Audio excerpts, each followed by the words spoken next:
All right, we are live. Evelyn Webster, welcome to the future of fitness. You. It's Yeah, great to be here. it's great to have you. We were just having an amazing conversation. One of those ones where I'm always like, why wasn't I recording? The topics we have here are so valuable for, I think, executives and operators within our industry. And, everyone knows SoulCycle by now in our industry, of course. Like it's iconic, right? It grew, it defined a category.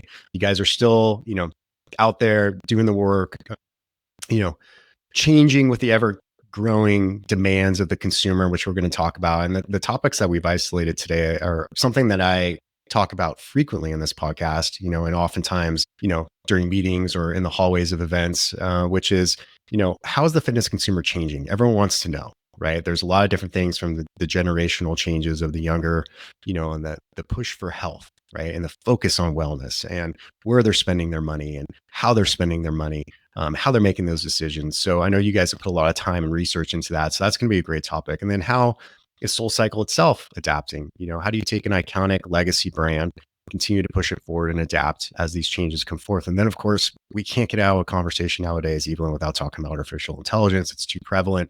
Everyone's trying to figure it out. I think people will be curious, how you guys are applying it. A lot of operators out there feel the pressure to adopt artificial intelligence into their businesses. They're just not sure where to start, right? Like what's the right thing for them to do? I mean, you can use it for anything, right? So, there's a lot to cover. Even if you don't mind, just give us a quick introduction into yourself and then we'll tap right into those. Cool. Thank you. And I'm super excited to get into those topics. You're right, we could be here all day. But so I joined SoulCycle in December of 2020. So the timing of me joining Soul, I naively thought we were at the end of the pandemic and very quickly realized, oh my goodness, we're at the beginning of it. And so it was a very interesting 12-month induction into this industry. And SoulCycle was my first foray into the wellness category. So I have spent 30+ years in the media and entertainment business, working on some extraordinarily amazing brands like Sports Illustrated, Time, Fortune, InStyle, Essence.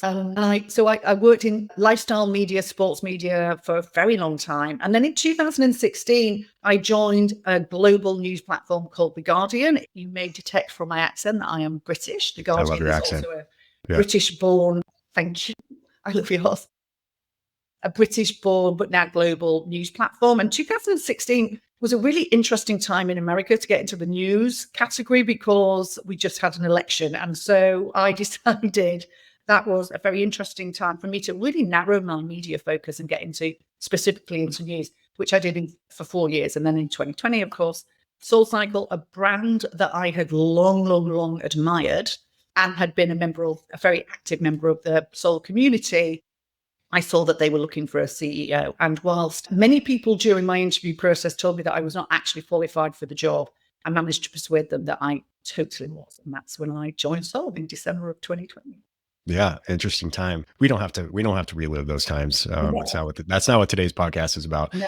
And yeah, we're pushing forward now. And I think it was it a Connected Health and Fitness that I saw you speak first? Was that right? I saw you somewhere on stage like 2 or 3 years ago. Very impressed. Yeah, very impressed with the contributions that you made there. So let's talk about the fitness consumer. Even like what have you guys noticed? Like over the past few years, the pandemic definitely changed people's approach to fitness and wellness. And ultimately it's like, well, where they put their time and money. That's what really dictates. People can say a lot of things, right? But if they're actually putting their money and their time into something that's meaningful. So what have you guys noticed in the research and, the perspectives that you guys have? How is the fitness consumer changing? And maybe you can give it specifically to SoulCycle. Like how is the SoulCycle client and consumer changing? Yeah, well, I was going to say unfortunately, but I don't know if it's unfortunate or not. I think the changes in the consumer started before the pandemic, by the way.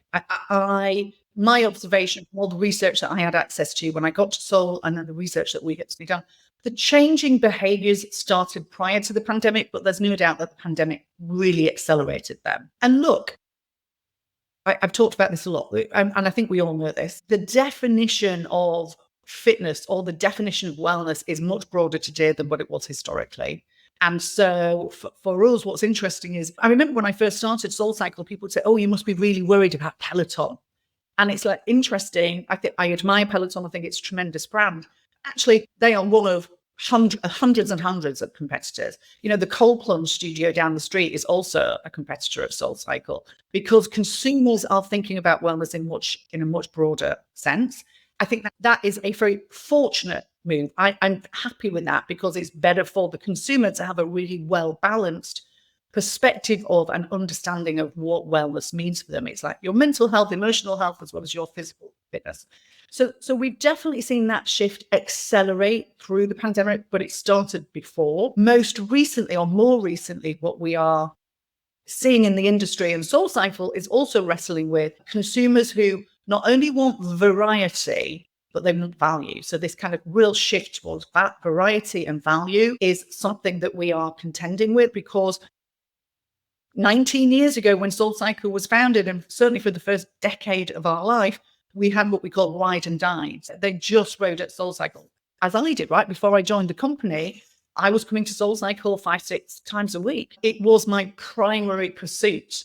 Now I'm riding at SoulCycle, but I'm also investing in strength and yoga and other forms of wellness. And so, all of us are getting a somewhat smaller slice of their wallet. However, it's a much, much bigger category. So it's the volume of new customers that we're bringing into our business, just understanding that actually they're not going to be committed to one wellness offering, but rather multiple wellness offerings, as they should be. But that's a different business model for us. And it's certainly not the business model that we built the business on for the first 10 years of our lives. So I like the slice of the wallet analogy. If wellness and fitness is taking a larger chunk overall, but that slice is cut up in different pieces, where is it coming from? Like, there's a lot of research, for especially in the younger generations, people are spending less money on alcohol, right? They're spending less money maybe on dining out. Where do you think our increase? It has to come from somewhere. It's a limited pool of funds for most people, right? So who's losing right now? Well, it's interesting, isn't it? Because I think people are buying less stuff and investing more in experiences. And certainly that's what we have found in all of the research that we do, both amongst our existing consumer, but also amongst our prospective consumer. We call them holistic wellness seekers, by the way. So if you hear me talk about holistic wellness seekers, that's how we define the audience of consumers that we are very specifically targeting.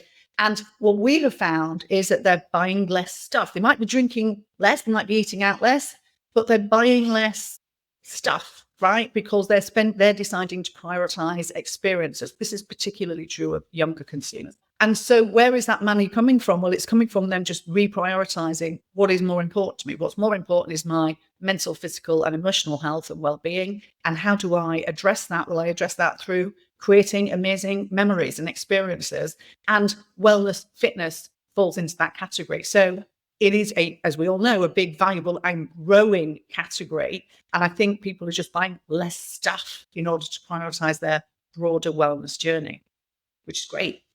It is great. And neither of us are psychologists. At least I'm not. I don't think you have a psychology degree, right?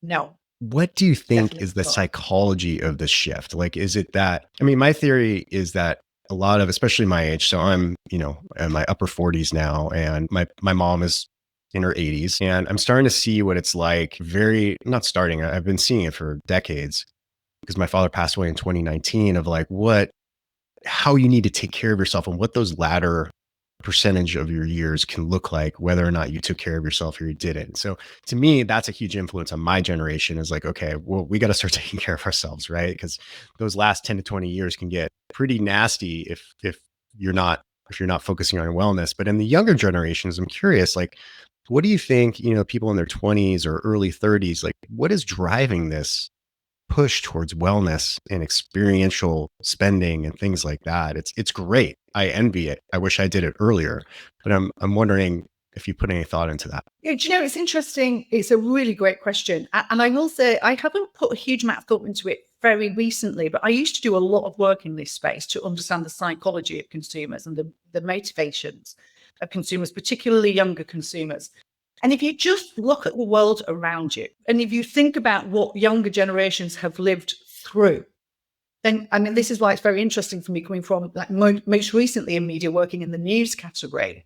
It is chaos out there in the world. And that is what our younger generations are living through. It is more chaotic, more divisive, more divided politically, economically than ever before out there in the world. And so I believe, from work that I've previously done in media, that one of the big motivations is seeking to escape the chaos of the world, understanding the fragility of the world around us, and deciding to live our best and happiest life. I think that is a huge driver and motivator of younger generations kind of candidly looking at the absolute shit show that's going on outside and saying, actually, I've got to carve out my own piece of happiness, of joy. And that comes through experiences, and it comes from investing in yourself and in the community. And, we talk at SoulCycle. Somebody asked me the other day, what business are you in? I said, I'm in the business of making you happy. That is, SoulCycle is a sanctuary. This is what our riders tell us. They say it is my safe space, my happy place.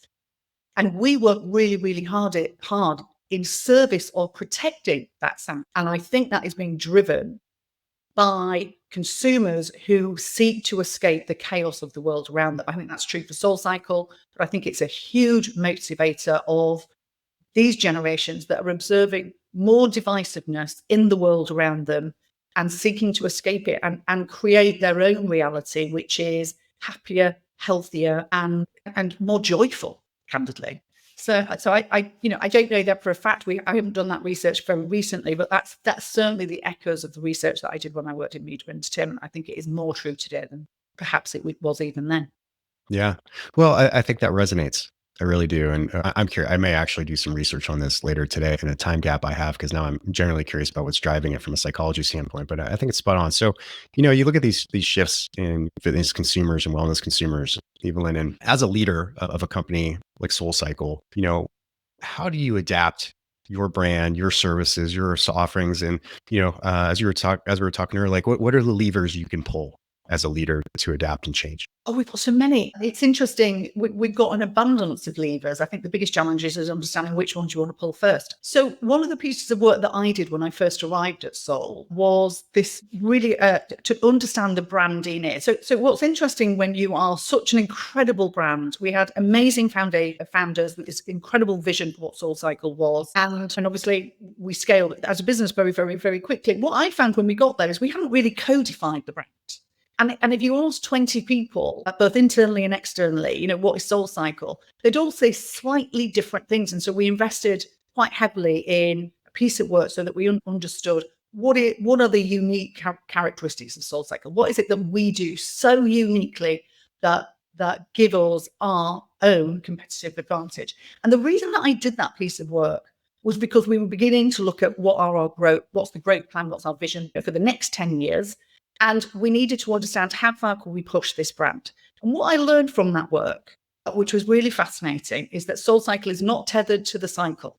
It's tethered to the soul. And what does that mean? I mean, Julie and Elizabeth, they named us very intentionally, right? So we are, yes, an incredible workout, the workout you get from the cycle, but we are way more than that. We are a source of joy, happiness, escape from the chaos of the world outside. And that's the soul of SoulCycle. And so what we have found in terms of what are the levers for us to grow and to build the business and expand the business is leaning into the soul of SoulCycle. And so we've been doing lots of work around what does it mean for us to get off the bike? What does it mean for us to lean more into wellness? And, you mentioned the wellness weekend that we've been running for the last couple of years. The wellness weekend is really an opportunity for SoulCycle to curate wellness experiences that complement what we do on the bike. And we've been running it for a couple of years very successfully, but we've also moved into running, for example, as a category. So I was a big runner. So I was a marathon runner, a triathlete. That is what got me into SoulCycle, because I wanted to continue to do a high intensity workout, but I couldn't run. But it is now my ACL has been fixed, right? So I'm back to running. So spinning and running are really great cross training. And so we've moved into the running category in terms of how we are able to access other running communities and introduce them to SoulCycle. So So understanding that the brand can lean into the soul and that we're not tethered by the cycle, it really unleashed an abundance of opportunity for how we might look at growing and expanding our business and the brand offering. And I would say that the other really big lever is our talent, right? So SoulCycle is SoulCycle. We have a very specific class style and arc. There's a very clear arc to the class and the experience that we take you through. But we have 300 instructors, and those 300 instructors teach a class which has their own personal accent, their own personal imprint on the soul experience. And so what's interesting for us as we continue to grow our business and recruit new talent is that we're very clear on the talent that we cast for. Bringing in different kinds of talent into the soul experience actually enables us to expand the soul offering.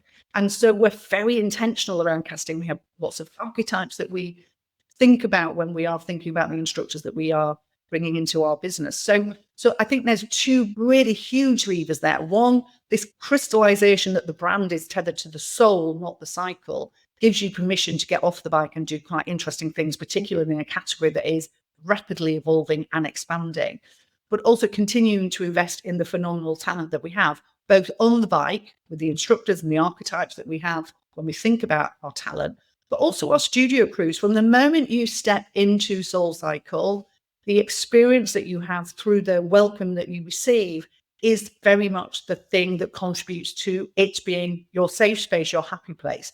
And so we continue to invest in talent, and that naturally is ever evolving and developing. And that's also a huge area of focus for us. So they're kind of the two big levers that we pull. There are many more, but they're the two main ones that we think about when we're thinking about developing an evolving SoulCycle going forward.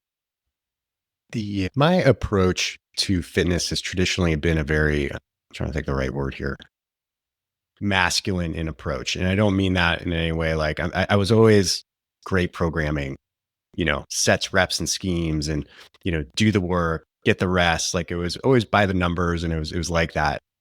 In recent years, I've realized as I start to ask more people like you questions about the value of brand, right? And what that means exactly. And it's always been kind of like this far off thing, like brand, whatever, right? And then I started realizing, really start to notice how brands have affected me personally in my life, and how loyal I am to brands, and how certain things make me feel, right? So basically I'm getting in touch with my feelings is what I'm trying to admit to you here, Evelyn. It's like, brand is a very, it's art and science, right? And when you think of the term brand, how would you define it to someone? So yeah, like if I'm asking you right now, how do you define brand? What does that mean to you? That's a really, really interesting question. I started my career in brand marketing, right? I believe vehemently in the power, resilience of brands. What does it mean? A brand fulfills both a functional and emotional need, and a product fulfills a functional need.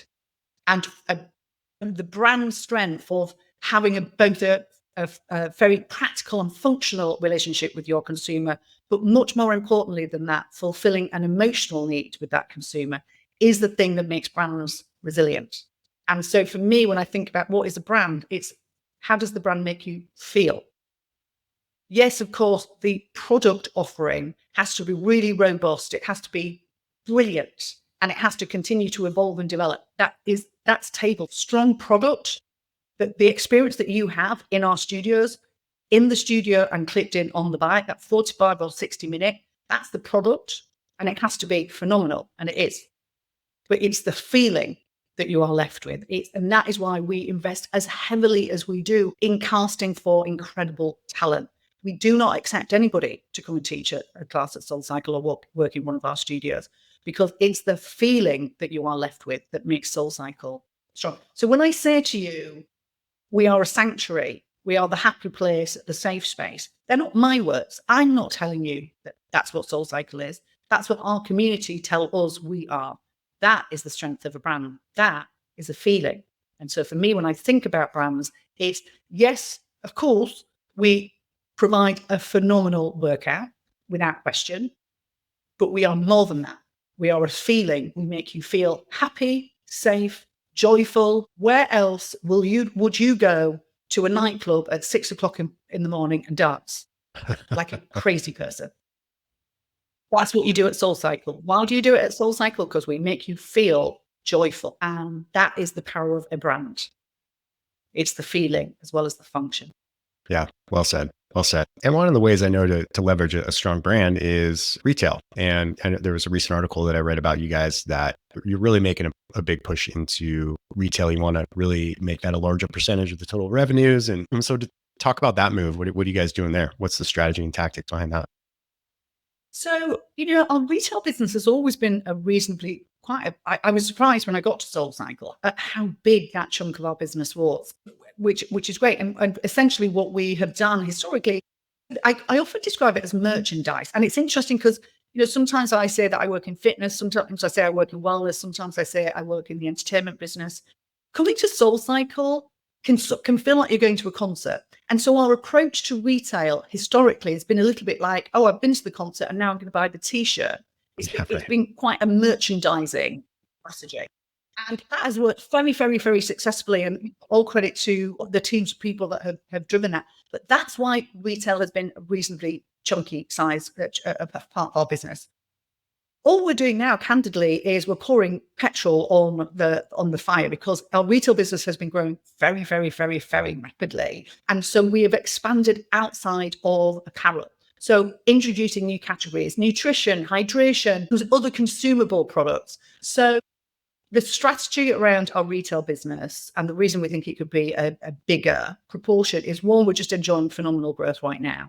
We're doing some really incredible collaborations in the retail space, which candidly, sometimes we do for brand marketing reasons, but of course also help up to build our retail business. So we did an incredible collaboration with Jill Martin. We did one very recently with Kerry Rosenthal. One of our instructors, Stacey Griffith, has an apparel brand called Love and Sport, and we're just about to do a Love and Soul collaboration with her. Those kind of collaborations really just pour gasoline onto an area of our business that's already enjoying quite explosive growth. And then moving into new categories, it is delivering a very healthy return. And so we're just going to continue to build out those collaborations that kind of create a lot of heat. Continue to sell the merch. People go to the concert, they want the t-shirt, that long may that continue. We've introduced a core collection. So like just a basics range that in every single studio, when you walk in, if you've got your leggings or t-shirt or your socks, there's always a core collection there.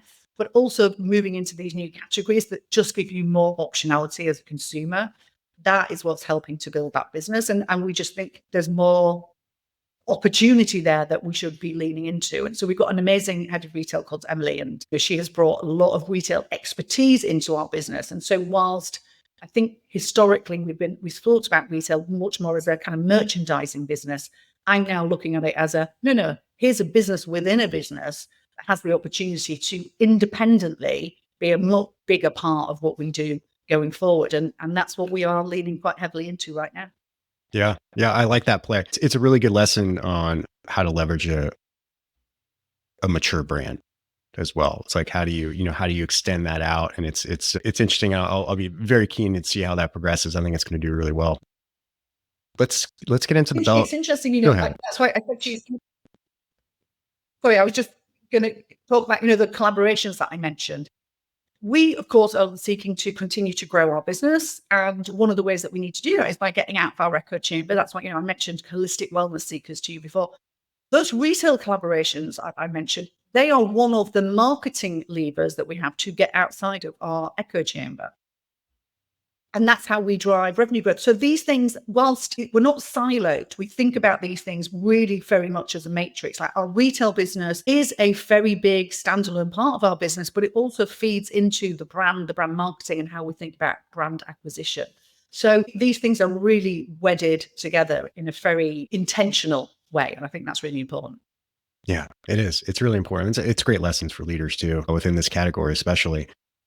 Let's shift a little bit to the bell of the ball, which is technology, artificial intelligence. And I was setting the table earlier is that, I've done at least 2 or 3 panels, 4 or 5, maybe this year already, on how artificial intelligence and operators in our industry are adopting it. And, by the time this even airs, it may be, this may not even be qualified as a solid conversation because it's advancing so fast, right? And it's overwhelming. I'm overwhelmed. I'm not even forced to use it outside of like maybe a couple creative things in the content production side.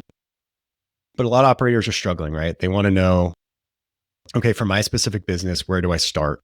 And how do I move forward? And most of the time, the best, when I ask people for advice on this, it's always like, well, find the biggest pain points, right, within your business specifically and see what solutions you can do. So when you look at technology overall and it's advancing, I know you have some really creative and cool things that you guys are doing with AI right now from the experiential side. So where did you start when you're like, okay, what are the problems that we can, like, what was your mindset? Yeah. So it's interesting because I have been extremely interested in AI and how it could apply to our business. And if anything, I kind of beat myself up that we're not doing enough. We are actually doing quite a lot. We started from a very functional perspective. So I'll give you a real live example, right? So I'm sure, like all of your listeners, we have a lot of people who naturally find SoulCycle by searching for wellness solutions online, and they land on our website. And we get about, I don't know, 250,000 prospects landing on our SoulCycle homepage every month. And these are all they don't ride with SoulCycle. So these are new business leads. And we saw, because Google changed their algorithm, that 250,000 prospects that kept on landing on our homepage, it started to drop a little bit. And this is so reminiscent of my old life in media. We used to talk about Google and its bloody algorithms all the time. So the first problem was, we're seeing a slowdown in the number of new prospects landing on our homepage. Why is that? And so we did lots of research, of course, to understand like, why was that? And what we realized is that we weren't popping in as many searches. And that was because we didn't have content. So we used AI to create content because everything we do is to produce content. We're all telling stories, but how Google can help direct traffic to your site is if you have content. And so I wasn't about to create a content team, a team of journalists or a media team inside of SoulCycle. It's not when we chose to invest our money. So what we did was we used AI to help us create content. That content is SEO, it's optimized, of course, for search. And so we've seen our traffic bounce again. Google changed their algorithm. That natural organic traffic started to dip slightly. We said we really need to kind of create more content so that consumers understand the Soul experience, what to expect, what it is, how it works for you, the science behind Soul, the experience of Soul, the experience of our community. I didn't want to create a team of journalists to write that content for me, so we used AI to create it. So that's where we started.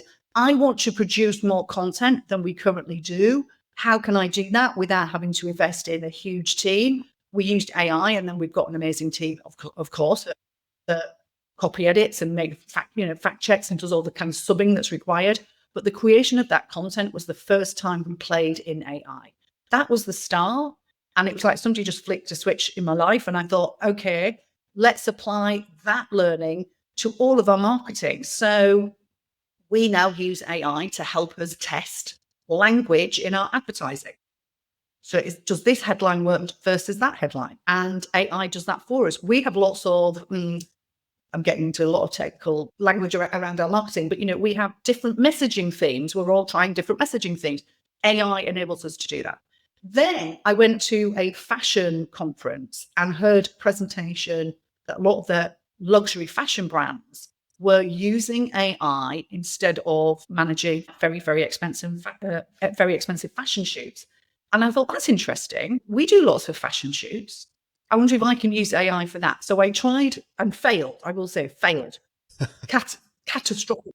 It was terrible. But I tried to create AI versions of our instructors so that I didn't have to bring them all in from all over the country to do a fashion shoot, but instead I could use AI to help me do that. I couldn't because they look like aliens. So we have it's not always about a problem that we're trying to solve. We're just testing and learning and playing. And we have unlocked some real wins. For example, we have built music is really, really, really important to SoulCycle. And we know if you are a new rider at Soul, if I can help you find the instructor that plays the music, the artist, the genre that you particularly enjoy, I am twice as likely to keep you. So I can drive retention. And of course, they're the key business metrics for us: acquisition, retention, and frequency. That's what we're all focused on.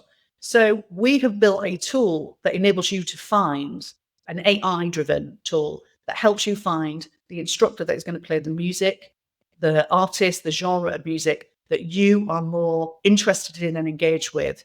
And as a direct consequence of that, we are doubling the retention of our new customers. And so my approach to AI is test and learn in every field. And I say this all the time. My team think I'm boring. If we do not fail, we are probably not trying hard enough. So challenge. We've got to challenge ourselves. So that's why I always laugh, and I give this example of trying to create AI avatars, if you like, of our instructors. The technology isn't quite there yet. It will be probably at the end of this podcast, but it wasn't at the time that we tried it. And so solving real problems, business problems, but also just pushing the boundaries of what you think is possible and to uncover where the opportunities are. With this AI tool that I just described, where we can help you find the instructor that plays the music that you most enjoy. We call it Ask Marvin.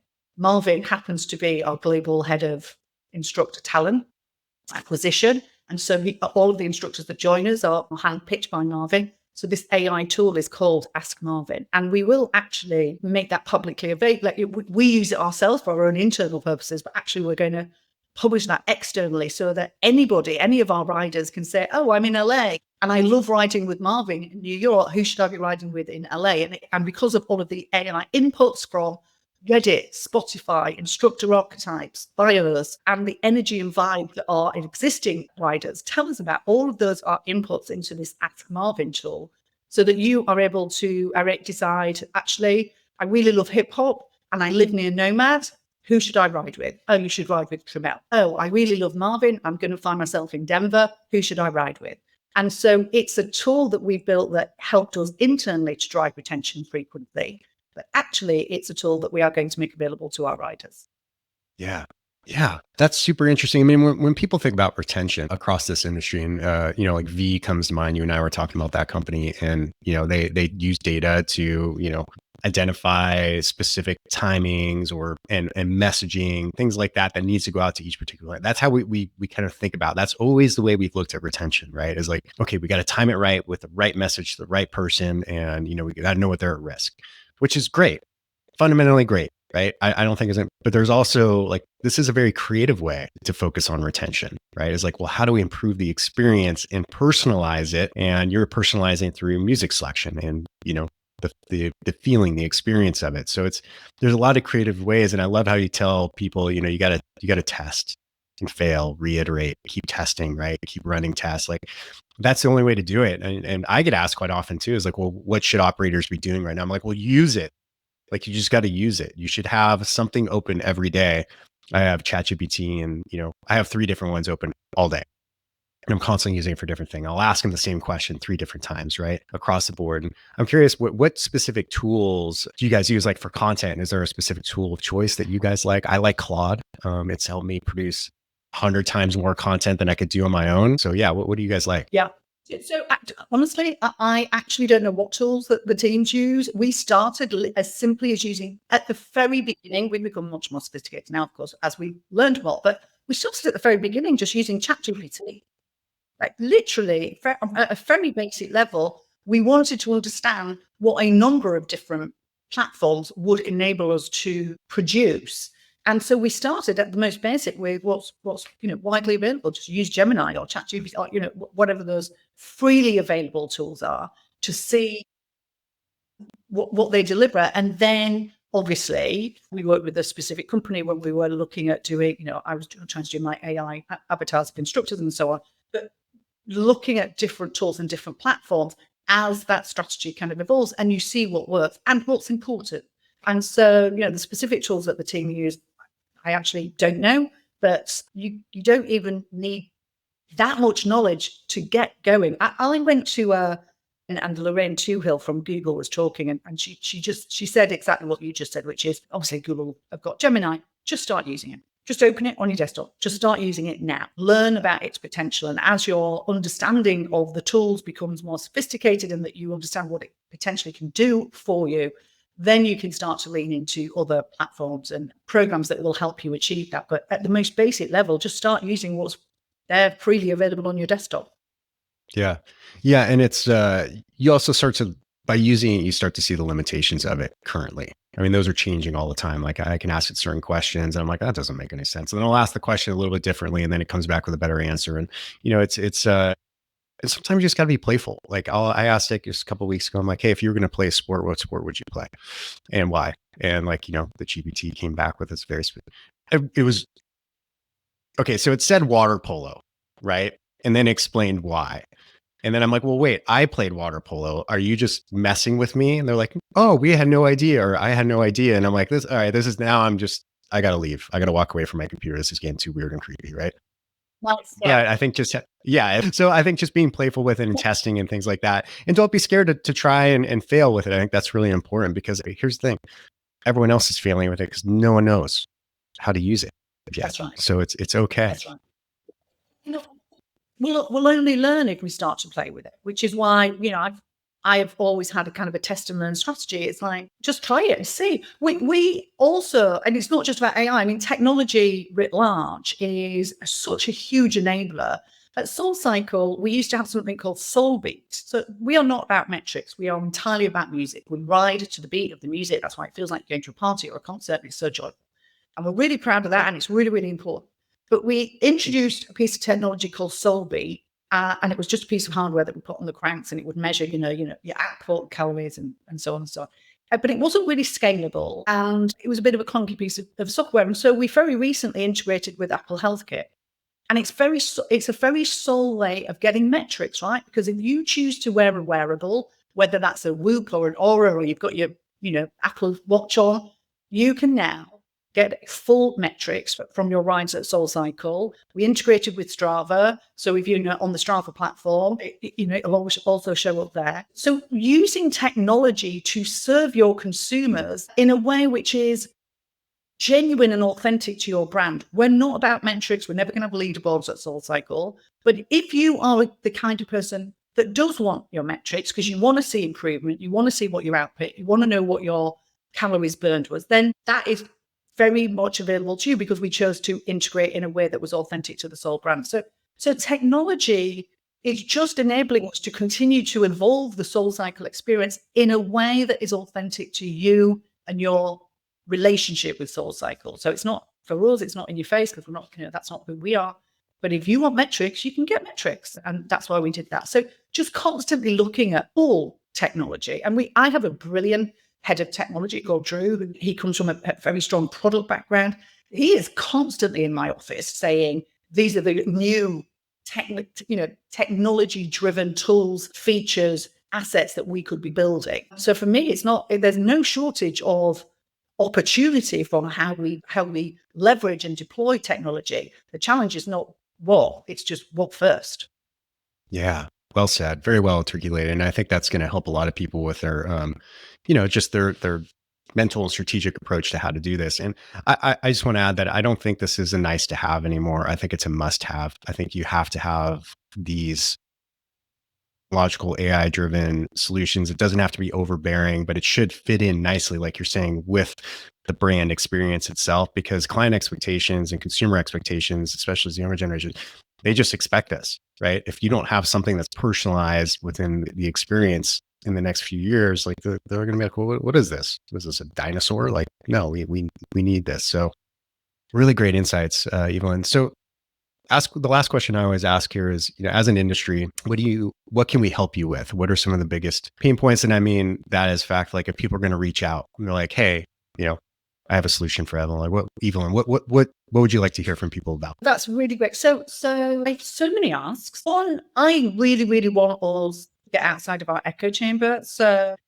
I really believe very strongly that we will continue to build and expand the Soul brand through partnering with other brands in our space and in adjacent spaces. So, I talked earlier about we are leaning very heavily into the soul of SoulCycle. Like, so what other business opportunities, products, services, features can we introduce our business that actually complements what we do on the back, but doesn't necessarily tether us to the bike?